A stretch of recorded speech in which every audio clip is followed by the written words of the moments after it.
Greetings and welcome to the Bloomin' Brands fiscal first quarter 2020 earnings conference call. At this time, all participants are in a listen-only mode. A brief question-and-answer session will follow management's prepared remarks. It is now my pleasure to introduce your host, Mark Graff, Group Vice President of Investor Relations. Thank you. Mr. Graff, you may begin. Thank you, and good morning, everyone. With me on today's call are David Deno, our Chief Executive Officer, and Chris Meyer, Executive Vice President and Chief Financial Officer. By now, you should have access to our fiscal first quarter 2020 earnings release. It can also be found on our website at bloominbrands.com in the Investor section. Throughout this conference call, we will be presenting results on an adjusted basis. An explanation of our use of non-GAAP financial measures and reconciliations to the most directly comparable GAAP measures appear in our earnings release on our website as previously described. Before we begin formal remarks, I'd like to remind everyone that part of our discussion today will include forward-looking statements, including a discussion of recent performance.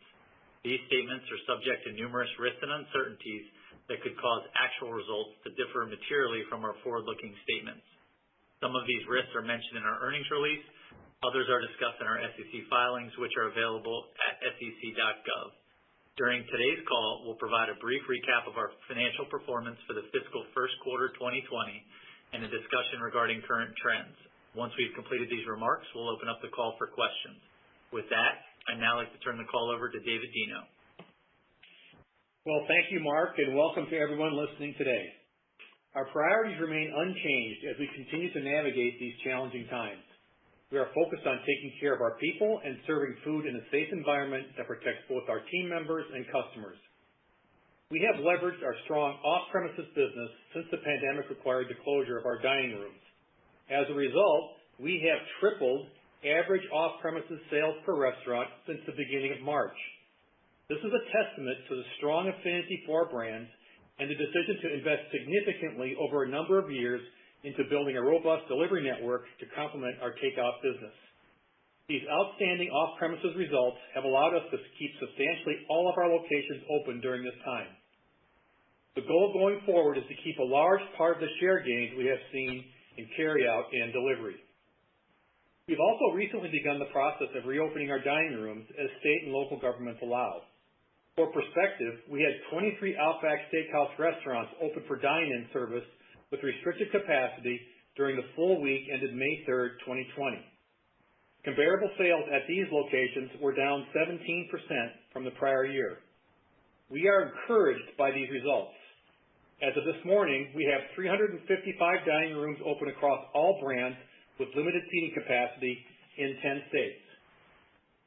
As these dining rooms reopen, we are adhering to strict safety measures.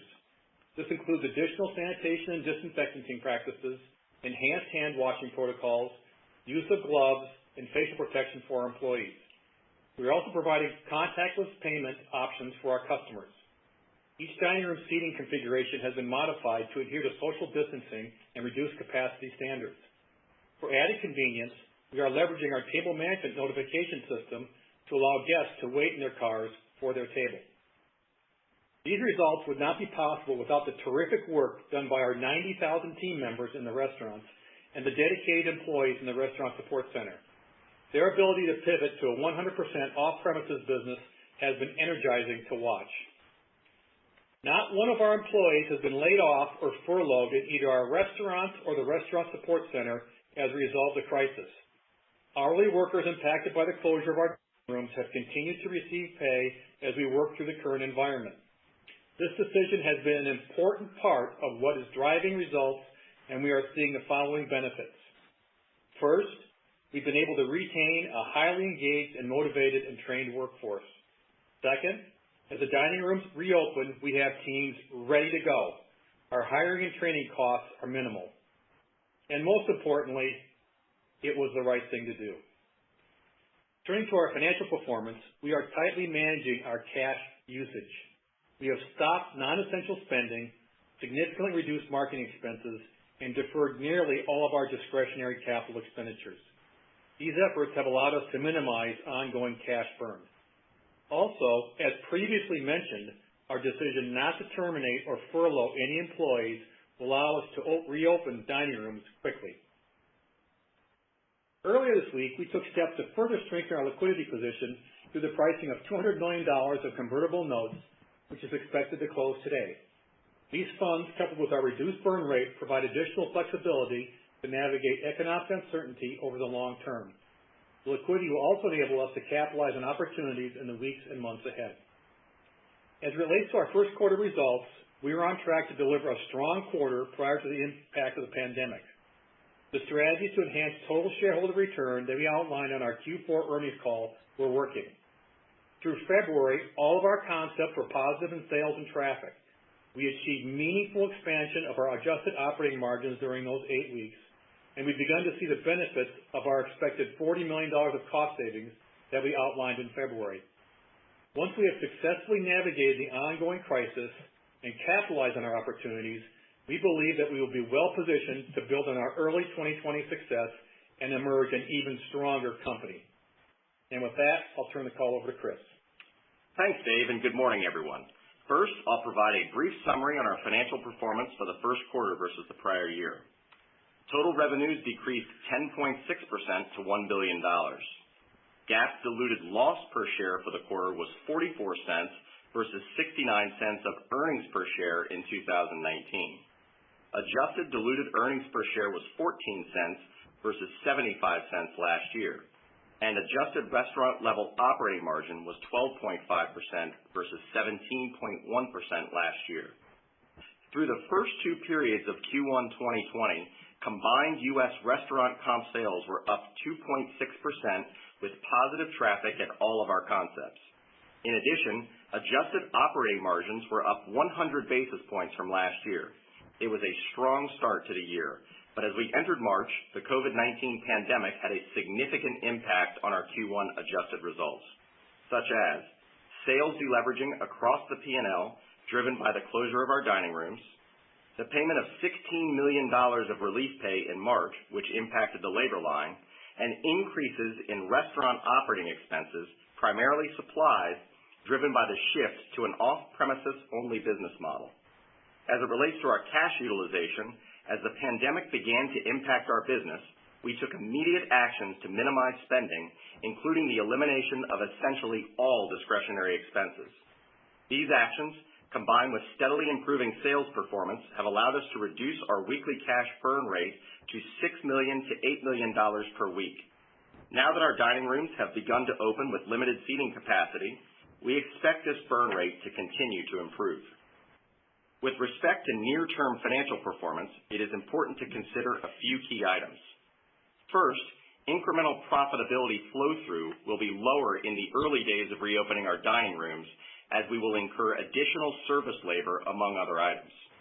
There are typically minimum dining room staffing requirements that negatively impact flow-through at lower sales volumes. But as dining room sales increase, flow-through should return to more normalized levels. Second, we have continued to make relief payments to hourly employees in the second quarter. In Q2, we expect to pay approximately $14 million in relief pay, net of tax credits available to us under the CARES Act. We will stop paying relief pay as each restaurant reopens its dining rooms. Also, our decision to pay relief pay will allow us to reopen dining rooms with no hiring or training expenses. Third, we have not seen any material disruptions to our supply chain, particularly in key proteins such as beef, poultry, as well as seafood. On the liquidity front, earlier this week we announced the successful pricing of $200 million of convertible notes. We began evaluating multiple options for raising capital in early April that included discussions with multiple financial sponsors, some of whom expressed an interest in the company through our prior strategic review process. In the end, however, we concluded that the public convertible market offered the most attractive terms and the lowest cost of capital. These notes, in combination with our strong cash position, should provide us with sufficient liquidity to navigate these uncertain times over the medium to long term. As it relates to the exploration of strategic alternatives that we announced last November, we have ceased any further steps in that process as we focus on our response to the current COVID-19 pandemic. This includes a suspension of discussions with interested parties with respect to our Brazil business. Brazil has also been faced with mounting challenges from the COVID-19 pandemic. Similar to the U.S., our restaurants in Brazil were forced to close their dining rooms and shift to an off-premises only model. Unlike the U.S., it is more difficult to execute off-premises in Brazil given that most of our restaurants are located in malls. Having said that, our leadership team has built a carry-out business from scratch in just a few short weeks. We are slowly seeing signs that less impacted geographies will begin reopening dining rooms. But just as in the U.S., we will be thoughtful about how we move forward, prioritizing the safety of our customers and our employees. Finally, this past Monday, we successfully closed on an amendment to our credit agreement. Among the important terms, our total net leverage covenant has been waived for the remainder of 2020. In its place, we will be subject to a minimum liquidity covenant that we are confident that we can comply with given our strong existing cash position and recent capital raise. Under the amendment, we will be limited to $100 million of capital expenditures between Q2 2020 and Q1 2021. We will also be prohibited from paying dividends or buying back stock until our total net leverage returns to be in compliance with our prior covenant. We are comfortable with these restrictions over the short term until we can eliminate our cash burn and pay down debt to strengthen our balance sheet. In summary, although this situation has been challenging, our strong performance amid this pandemic reinforces the relevance and strong consumer appeal of our brands. We have taken the necessary steps to prudently shore up our liquidity position, and we are looking forward to emerging as a better, stronger, operations-focused company. And with that, we'll open up the call for questions. Thank you. At this time, we'll be conducting a question and answer session. If you'd like to ask a question, please press *1 on your telephone keypad. A confirmation tone will indicate your line is in the question queue. You may press *2 if you'd like to remove your question from the queue. For participants using speaker equipment, it may be necessary to pick up your handset before pressing the star key. In the interest of time, we ask that you each keep to one question and one follow-up. Thank you. Our first question comes from the line of Jeffrey Bernstein with Barclays. Please proceed with your question. Great. Thank you very much. My question is a question and a follow-up. The question in terms of the reopening of the dining room that you've already started to do. It seems like the early results are encouraging. I think you said comps were only down 17%. Just wondering if you could share some color in terms of your confidence or why you might be confident in believing you can sustain that once the novelty of the dine-in wears off, any kind of learnings you've had in those stores where you now have the dine-in and the to-go, just trying to gain confidence in that recovery trend. And then I had one follow-up. Sure. Morning. First of all, we have worked tirelessly to make sure when we reopen restaurants, we open them very safely and appropriately for our customers and our employees.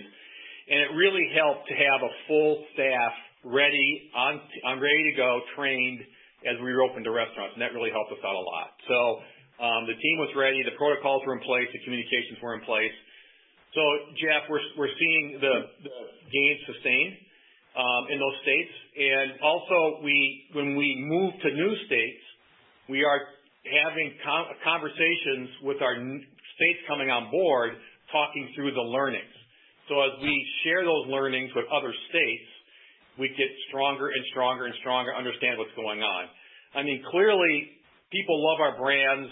The team is doing a fantastic job in the restaurants, and we will comply with all state and local regulations, but we're ready to go, and we're going to learn from it and get stronger. Got it. And then just my follow-up in terms of the commentary and the prepared remarks about the convertible notes. Obviously, you had various options. Just wondering what led you down that route. And I think you mentioned, the extra liquidity will allow you to capitalize on opportunities in the near term. So I'm just wondering if you could provide some color on what opportunities that might be. In fact, I know you mentioned there was some interest in maybe buying a piece of the company as part of the prior strategic review. So any color you can add to that would be great as well. Thank you. Yeah, I'll start on the first piece, and then I'll turn it over to Dave. Yeah, hey, so I think that with the convertible bond, particularly with the call spread, honestly, it was just candidly the lowest cost of capital option available to the company.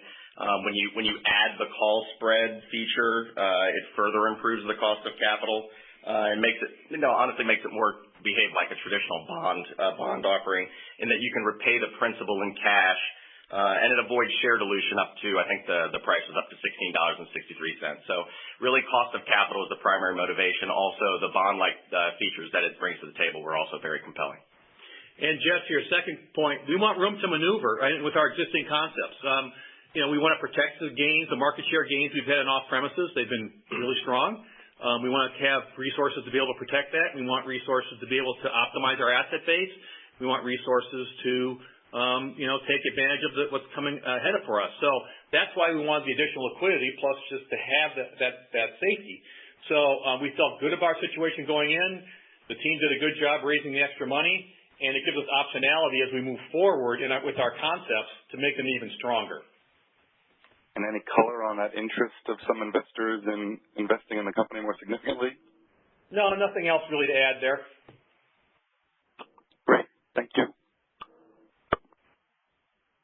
Thank you. Our next question comes from the line of Jon Tower with Wells Fargo. Please proceed with your question. Great. Thanks for taking the question.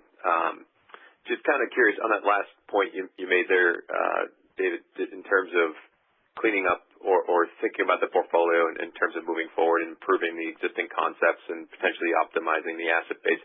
What do you mean by optimization of the asset base? It looks like in the first quarter you closed a few stores. I mean, are you thinking about potentially shutting down some more in the future?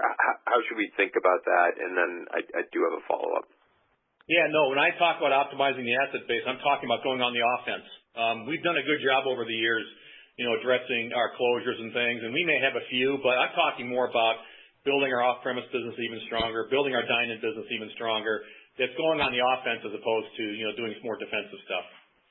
Okay. And you gave some qualitative information on Brazil. Can you maybe help quantify what you're seeing right now down in that market? And then just in aggregate, what you're thinking about for the balance of the year? One of your competitors last night was out, and they offered an outlook for the remainder of 2020 where they were thinking that they're not going to be moving back to positive same-store sales. I'm just kind of curious to get your thinking there as well.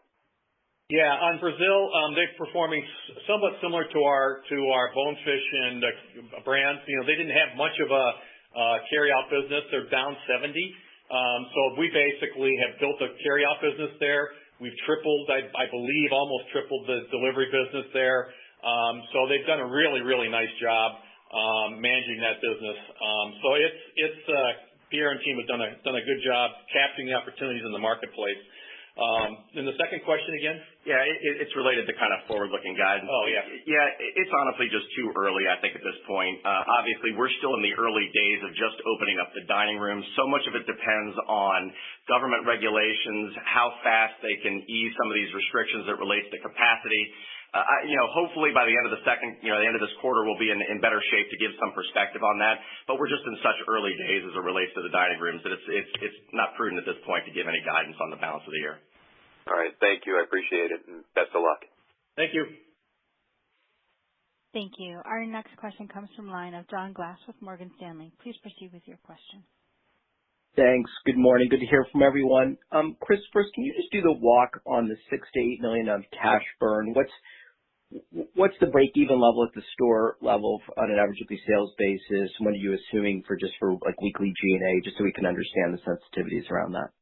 Yeah, so I'll give you a little perspective on some of the various buckets. We'll start with sales. I think we're assuming levels that are at or above current levels with a small contribution from the reopening of our dining rooms. And I think that's why we gave the perspective that we think we can improve the burn rate as the dining rooms continue to reopen and our sales improve. On the expense side, full salaries for field management and restaurant support center staff. The relief payments that we've been making should go down significantly as our dining rooms reopen.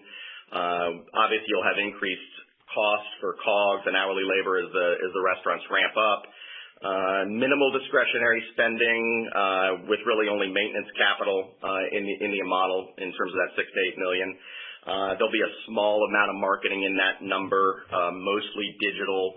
And I think as it relates to rent, that's the other big toggle. So, we have really good relationships with, our 900 plus landlords, and we're proactively speaking to them, since this pandemic began. I think the good news on that front is there's pretty broad recognition among landlords that, even though we have shored up our liquidity position with the recent capital raise, we're still burning $6 to $8 million of cash a week. So, they also recognize that we're going to be here for the long haul. So they're generally open to having conversations about deferrals and abatements. But, in terms of our liquidity model, to give you some comfort, ongoing rent payments are contemplated in this burn rate and in the go-forward liquidity planning, just to avoid any confusion. So, I think, our burn rate, or the last thing I would say is just as you think about that $6 to $8 million, it does exclude any changes in working capital, either in payments that we've deferred or, deferred to future months, or on the flip side, any working capital buildup as the sales improve. So hopefully that gives you the right perspective. Well, just one additional question on that. What is the average weekly sales, say, at the Outback brand that gets you to cash flow neutral at the store level? It just depends, because here's what I would tell you. So if you look at the weekly sales that we were generating at Outback with an off-premises only business model, those levels we were able to get to that sort of cash flow neutrality, if not at a restaurant level, come up. But then I would say, like I said in the prepared remarks, as you layer in the dining room labor, the initial labor, those dollars in the early days aren't quite as profitable. So you're going to have to work through a daily sales level that gets you back to break even. So it really just depends. I think if you're looking for the right perspective, what I could say is, John, if you think about our total P&L, fully burdened with all of the costs associated with our restaurant support center, all the G&A layered in, interest expense payments layered in, you're probably, and again, there's so much that can go into this, but you're probably in that down 20 to 25% range before we could get to what I would call cash burn neutrality, so that you're not burning cash on a regular basis, if that makes sense. Yeah, that's totally helpful. I appreciate that. And then just, Chris or Dave, just on the off-premise business, how much of that has been delivery? I mean, obviously it was a push late last year, or the second half of last year. So how much is that the pickup business is delivery? How much of that is your delivery versus third-party delivery? Any context there would be really helpful. Yeah, so, as you knew coming into this, we had such a strong takeout business, and takeout still remains predominantly the vehicle that the customers are using. We're probably about 2/3 takeout, 1/3 delivery at this point. And then if you look at the toggle between the two delivery, forms, either our in-house or the third party, it's about 50-50 split between those two. And what we're seeing is on the third party is that new customer that makes it so interesting. And when I talked about going on the offensive and doing things, I mean, preserving that and moving forward with that's going to be really crucial as we go forward in the rest of the year and after that. That's great. Thank you. Be well. Thank you. Thanks. Thank you. Our next question comes from the line of John Ivankoe with J.P. Morgan. Please proceed with your question. Hi, thank you. You could imagine, some of the strategic initiatives specifically around, G&A could be either accelerated or pushed back, because of, COVID. So I was just hoping, if you could, I know we don't want to get into fiscal 21 guidance too much, but, could you think about a fully loaded incentive comp being paid, G&A number for 21 or 22, just, again, as there are so many moving pieces and, different things kind of become prioritized in the organization just from a dollar perspective, is the first question. And then secondly, on Brazil, that was a market that you were growing before, in terms of units. I mean, how long should we expect unit development in Brazil to be curtailed? And I was hoping if you could give us, some detail around the $12.5 million cash distribution to Brazil, why you think that would just be a one-time event versus a potentially recurring one. Thanks. Yeah, sure. John, I think, when we addressed our overhead in February, we talked about $40 million over 2 years. That's moving forward. If we continue to look at, going to market in the most efficient and effective way possible as a company, that will move forward. We've learned a lot during this process, like a lot of companies may have. So we'll continue to manage our G&A appropriately going into 21. It's too early to give a particular number, but I can tell you all of our initiatives are on track and then probably more. So that's going to be a big part of our story as we move forward. On Brazil, it continues to be a really strong business for us. We've got to manage our cash and cash flow. We continue to believe in the business and what it's returning to us. And as our resources open up, I'm sure we'll expand down there, but it's too early right now to say exactly when that would happen. We'll have to see how marketplace moves forward in the U.S. and Brazil, but it continues to be a top performer for us. So, and on the, I was going to. No, go ahead, John. I was just going to give you a follow up on that. Yes, exactly. On the 12.5, if we could, thanks. Of course, yeah. So the perspective you need is, first of all, Brazil had a really strong cash position coming into this. We don't on a regular basis, Brazil is very self-sufficient in terms of its funding needs. So when we made that $12.5 million investment into the business, I think that what we're seeing is that can carry them over for some time. Now, as they begin the process of reopening their dining rooms, well, we're hopeful that they'll have enough cash to tide them over for the foreseeable future. It really just depends, though, as you get later into the year, kind of how that plays out in terms of the reopening of the dining rooms and the stabilization of their sales performance. Thank you. Thanks, John. Thank you. Our next question comes from the line of Jeff Farmer with Gordon Haskett. Please proceed with your question. Great. Thanks, and glad to hear that you're all well. You did touch on it, and I appreciate that it's been only a couple weeks, but for those 23 Outback locations that had been open to in-restaurant dining since sometime in late April, have you seen those same-store sales steadily improved? Have you seen increased demand for that limited seating capacity? Any color that you could provide there to sort of paint a picture for us for what it's like when these restaurants reopen? The restaurants are very popular. We're meeting the local guidelines. The dining rooms are filling up, and the sales are sustaining. And we'll take those learnings, like I mentioned earlier, to other states. But we're balancing the need for safety for our customers and our employees with the demand for our restaurants. And also, we want to make sure we keep those off-premises gains that we've enjoyed. So that's what we're trying to do, Jeff, as we balance these different things. And we'll see, how the states unfold. More states are opening up. We'll see what happens, but it's too early to say other states right now. But I can tell you what we've seen so far in Georgia. And then just as a follow-up to that, so Texas, Florida, I think are both limited to the 25% capacity.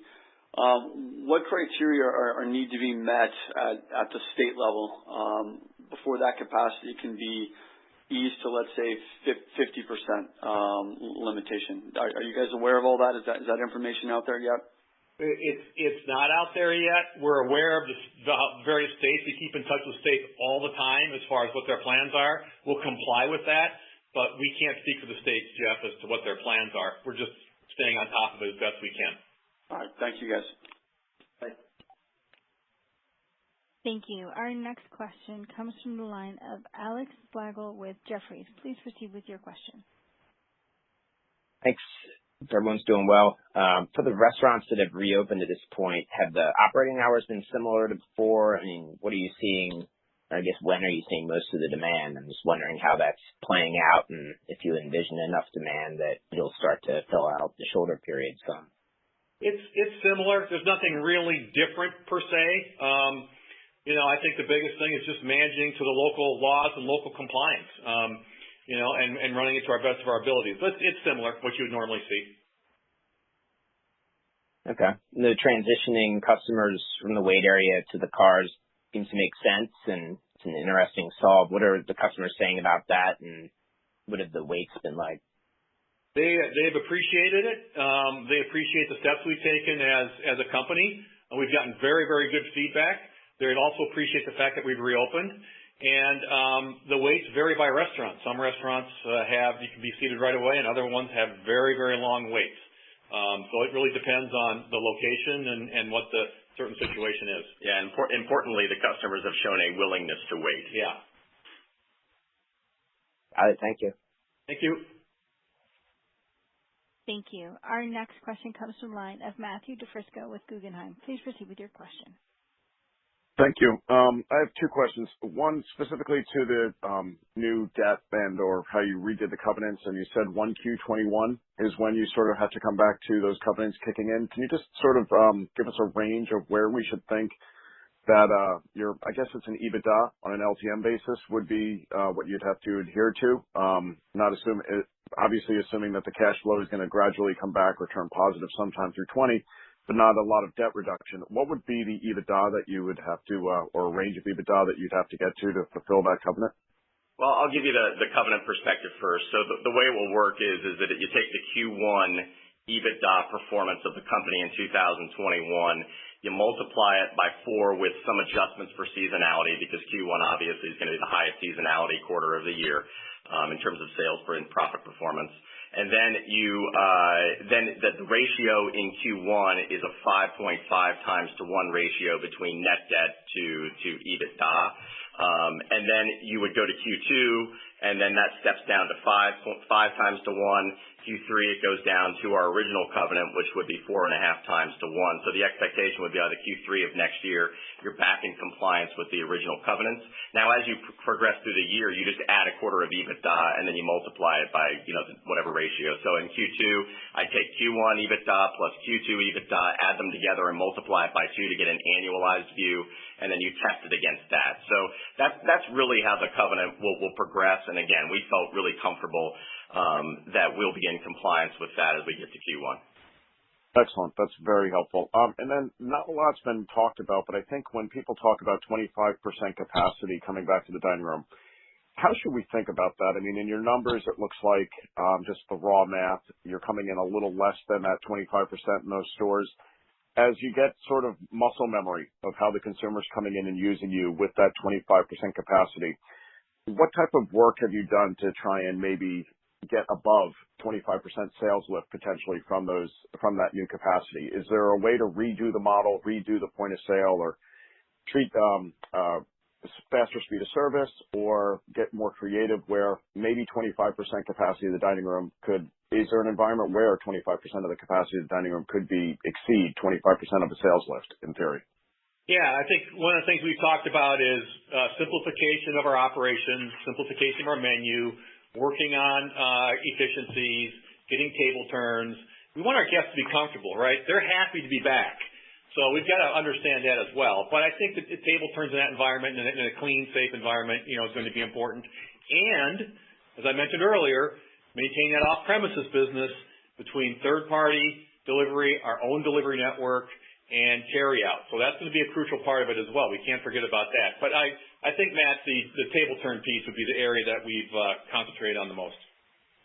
And then any change to the menu when you reopen? I assume you've slimmed the menu a little bit for the off-premise only model. How are you bringing back the model to the menu back to a full menu or not? And that's my last question. Thank you. Sure. We have slimmed down for off-premises, and as far as menu plans in the future, stay tuned. We spent a lot of time on that, thinking about that. This is an opportunity for us, and just stay tuned. Obviously, for competitive reasons, we don't want to get into it, but we've thought a lot about it. Thank you. Our next question comes from the line of Brian Vaccaro with Raymond James. Please proceed with your question. Thanks, and good morning, and hope everyone's doing well. Back to the convertible debt offering, Chris, what's the cost for you to enter the call spread? And net, what are the expected total proceeds you expect to bring in on the note offering? Yeah, the call spread cost about $17 million, so the net proceeds would be, after fees and expenses, about $175 million. Okay, great. And I appreciate the weekly sales color that you provided on the U.S. business. Would you be willing to provide an update on the Brazil comp trends in recent weeks? We're happy to talk about it, but we haven't provided any detail. But the growth has been very similar to the U.S. as people have adopted to the new model. I'm saying growth from where they started, and then they don't really have a carry-out business down there, so we've had to teach the Brazilian consumer carry-out, and I think the team's done a nice job on that. So we're seeing the same kind of gains down there from where they started in Brazil as we've seen in the U.S. But a much lower base, though, as a starting point. Okay. And then last one for me, I just wanted to ask about the franchise side of the business. Could you give a status update on temporary closures, either domestically or internationally, and maybe some perspective on franchisee health? Thank you. Sure. Franchisee health varies by franchise partner. We've had just a handful of closures, not many, and we've been working with our U.S. franchise partners very closely, and I think they'll come out of this very strong. But we've got a great relationship with them. Internationally, We have also worked close with our partners. We've been very pleased with some of the leading indicators coming out of Asia. Korea is doing well, for instance, positive same-store sales growth. We'll watch that obviously and learn from that. Brian, it varies by franchisee, a handful of closures, and we'll continue to monitor what's going on over in Asia. Thank you. Thank you. Our next question comes from the line of Andrew Strelzik with BMO Capital Markets. Please proceed with your question. Hey, good morning. You mentioned that you're sharing across the system some of the learnings from the early states. I'm wondering if you could share what some of those learnings are. That's number one. And number two, as you're reopening the dining rooms and maybe restart the advertising at some point, curious how you're thinking about using value as a call to action. I know you've moved away from discounting obviously over the last couple of years. Is that something that maybe you would use more tactically kind of going forward in this environment? Thanks.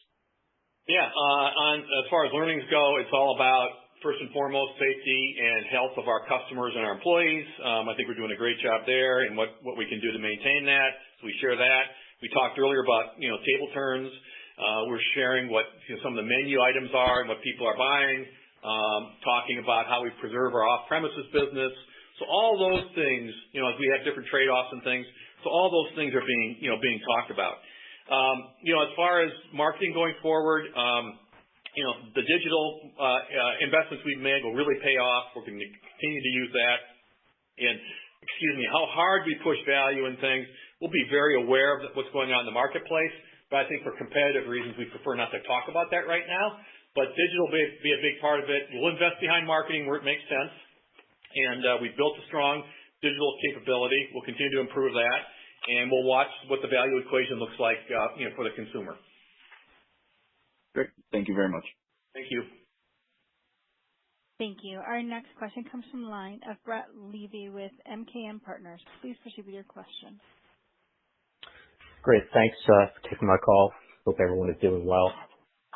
As we're starting to see, even if it's a dim one, a light on the other side of the horizon, how are you thinking about what a pace of rolling things back in, your ability to not just manage for today on digital, but to step up the investments on that and on the off-premise?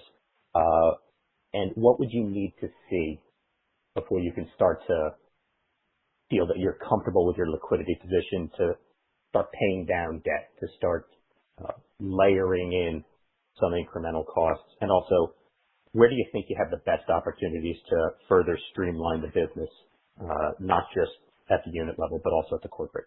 Thank you. Yeah, sure. Look, we raised the funds like we talked about earlier to make sure we had the liquidity, which we felt very good about all along, but also make sure we had the dry powder to go on the offensive when we have to. And so, investing behind our off-premises business, investing behind our restaurants, will be a big part of it. And, we'll see the sales come back in the restaurants. Chris and team will do a great job managing our cash flow and our debt pay down.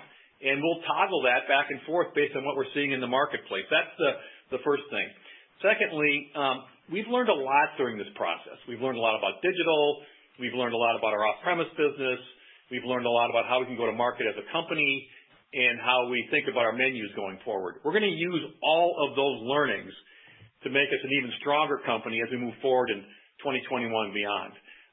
That includes our cost structure above the restaurants. We want to continue to examine that. The team did a great job in February identifying some opportunities. I think we'll look at how the work flows in the restaurant support center, who does the work, how it comes together, and we'll continue to examine that. But we've got a really strong restaurant support center that's doing a great job managing and working with our restaurants, but we'll continue to look at our cost structure as any company would as we move forward. And would you be able to share where your Dine Rewards membership is this quarter? Yes, it's north of 10 million. And what did you? It has grown. It's grown during this time, so it's great to see. That's been a powerful program for us, and one we can leverage in the future. And is there anything you can share about just their customer behavior versus the traditional customer behavior? And I'll let the queue have it. They're very loyal, and we love them, and we're going to continue to work with them. We're going to continue to innovate that program, And much like, I'm just thankful we made the investments in delivery, Dine Rewards, digital over the years to help make this happen, because it has paid off for us in big ways and something we're going to leverage going forward.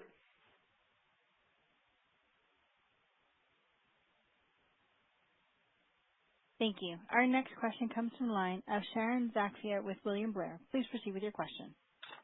Hi, good morning. Morning. Congratulations on the off-premises growth. I mean, it's been really phenomenal to watch from the outside. I guess I'm curious. You're welcome. I guess I'm curious as to whether or not you've seen any kind of regional call-outs and how quick the rebound has been. And I think a couple of your brands may have introduced off-premises during this time frame. I'm wondering if they're going to keep off-premises going forward. And then lastly, as you think about these locations reopening, for the dining room, I don't know if you mentioned whether or not you've been able to keep the off-premises as the dining rooms have been reopening in terms of the kind of volume increases you've seen. Sure. For our brands, we've talked a lot about Outback and things, and Carrabba's on off-premises, but Bonefish and Fleming's have taken it from virtually nothing. Bonefish had some, Fleming's had zero. And I just have to give a shout out to those teams, because we know now that we have an off-premises business, especially at Bonefish, that we didn't think we had before. The meal bundles and things have been a big success. I really think that's an opportunity for us going forward. And so, Sharon, as we open up the dining rooms, we want to keep as much of this off-premises business as possible. And we want to be truly multi-channel, whether you come to us in the restaurant, whether you come for carry-out, whether you come from our delivery, whether you come from third-party delivery. So I think at Bonefish we've seen it. We'll see what happens at Fleming's. I mean, the team has done a really nice job there as well. We'll see if that business, especially on the carry-out side, is something that's possible as restaurants reopen. So our goal is to continue to grow that off-premises business as dining rooms open up, to keep as much of the share as possible and innovate around it. And then on the geographic side, I guess as you would expect, there is a correlation to how sales are impacted to the level of exposure to COVID in the area. So the South is performing stronger than, say, the Northeast or the Mid-Atlantic. Okay, thank you. Thank you. Our next question comes from the line of Gregory Francfort with Bank of America. Please proceed with your question. Hey, thanks for the question. I had two. Just the first one is on rent.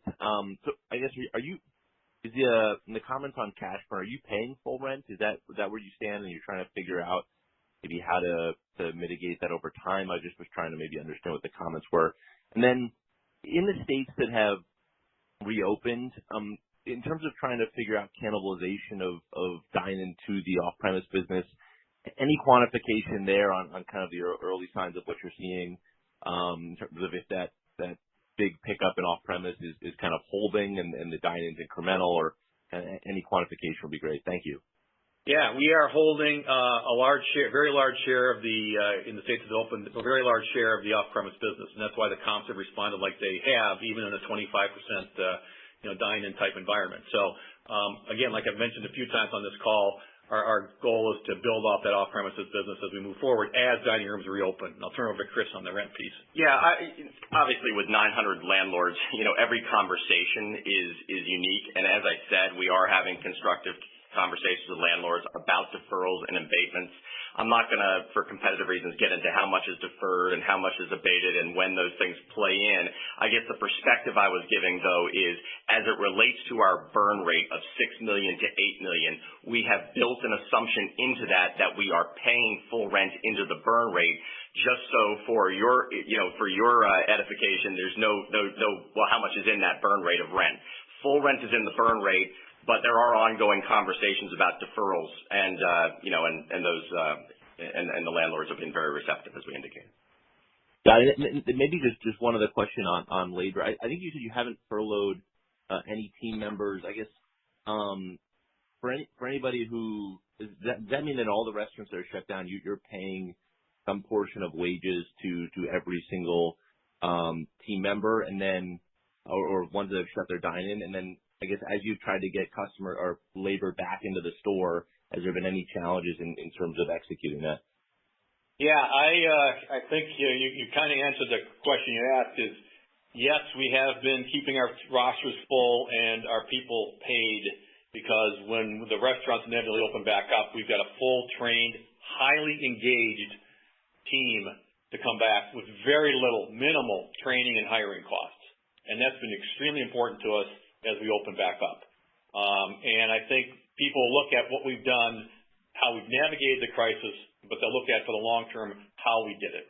And having these people available and ready to go and highly engaged is really going to help us as we move forward. Thanks, Dave. Yep. Thank you. Our next question comes from the line of Jared Garber with Goldman Sachs. Please proceed with your question. Good morning. Thanks for the question today. It's Jared on for Katie. Historically, you guys have talked about thinking about some relocations, especially for Outback. Obviously, maybe some of that's on pause given the current crisis, but just wondering if longer term, are you rethinking that strategy given the strength in the off-premise business that you've seen recently, and maybe that's a way to mitigate some of those lower quality locations without fully moving them. Thanks. Yeah, I mean, the additional piece of off-premises has helped us really think through what the restaurant's going to look like in the future.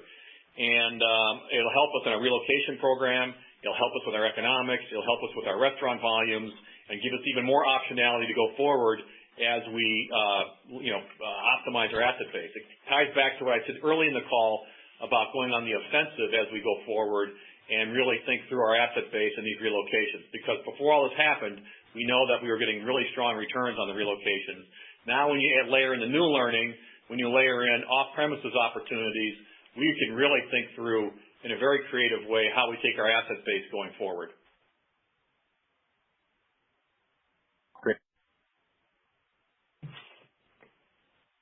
Thank you. Ladies and gentlemen, this concludes our question and answer session. I'll turn the floor back to Mr. Deno for any final comments. Well, we appreciate everybody joining us on the call today. I hope everybody stays safe and healthy as we go forward. We look forward to updating you on the portfolio on our next earnings call this summer. Thanks a lot. Thank you. This concludes today's conference. You may disconnect your lines at this time. Thank you for your participation.